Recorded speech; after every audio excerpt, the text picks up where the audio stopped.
আসসালামু আলাইকুম, সবাই কেমন আছেন? আর দেখা যাচ্ছে যে আসলে অনেক মেঘ করেছে পুরো আকাশটা জুড়েই। আর এই তো এখানে রেখেছি দেশি মুরগির বাচ্চাগুলা। বাচ্চাগুলো আলহামদুলিল্লাহ বেশ ভালো হয়েছে, যে ঘাস খুব পছন্দ করে। এই যে প্রতিনিয়ত আমি এদেরকে ঘাস দিই, একটু একটু করে ভয় পাচ্ছে। আর এই যে একটু ঘাস আর যে শাক, এই শাকগুলা খুব পছন্দ করে, এটা খাওয়া শুরু করে দিছে আর কি। আর এখানে দেশি মুরগির বাচ্চা আছে 6টি। সেখান থেকে 2টা মোরগ হয়েছে আর 4টা ডেকি মুরগি। আর মোরগ যেটা হয়েছে সেটা মোরগের এইটা ফুল বড়। আর আরেকটা মোরগ কোথায় গেল?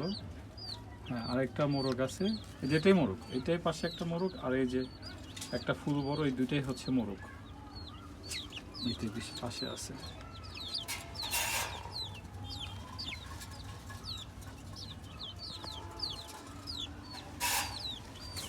তো এই বাচ্চাগুলো আসলে এখন খুব দ্রুত বড় হবে। যখন বাচ্চাগুলো একটু যখন মানে দ্রুত বড় হওয়া শুরু করে, তখন কিন্তু আসলে দ্রুত বড় হয়। এই যে ঘাসগুলো খাচ্ছে কি সুন্দর করে, ঘাস খুব পছন্দ করে। আমি ছোটোবেলা থেকেই এদেরকে ঘাস দিই।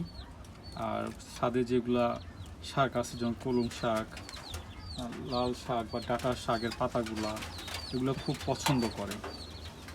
আলহামদুলিল্লাহ বেশ কিন্তু ভালোই বড় হয়েছে। তো এটা স্পেসটা কিন্তু, এটা কিন্তু একটা করে খাঁচা ছিল, 2টা খাঁচা। এই 2টা খাঁচাকে খুলে অর্থাৎ ভেঙে একটা খাঁচা করা হয়েছে। তো আপনারা যারা এরকম করে খাঁচায় মুরগি পালতে চান, তারা কিন্তু এইভাবে খাঁচার ভিতরে কিন্তু মুরগি পালতে পারেন। আর এই মুরগিগুলো কিন্তু জায়গা আছে অনেকগুলা, আর যতটুকু স্পেস আছে এর মধ্যে কিন্তু খুব ভালোভাবেই বড় হবে ইনশাল্লাহ। তো কথা বলতে বলতেই বৃষ্টি চলে এসেছে।